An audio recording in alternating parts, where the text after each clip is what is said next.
Денес наутро, околу 9 часот и 30 минути, во полициската станица Гостивар, пријавен е пожар кој претходно избувнал во импровизирано субстандардно живеалиште, односно во барака од дрвени летви, картони и најлон, лоцирана покрај локалниот пат Гостивар Митрови Крсти во непосредна близина на старата сушичка депонија.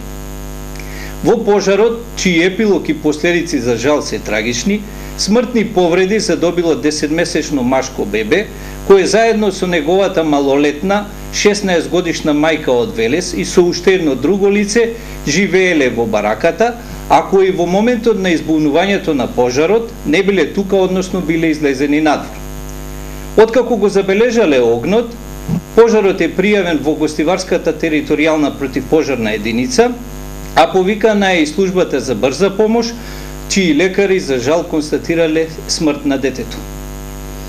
По пријавувањето на случајот, екипа од секторот за внатрешни работи Тетово, односно полициската станица Гостивар, истражен судија и јавен обвинител извршија увид на местото на пожарот и се преземаат мерки и активности за целосно расветлување на причините и другите околности околу избунувањето на огнената стихија.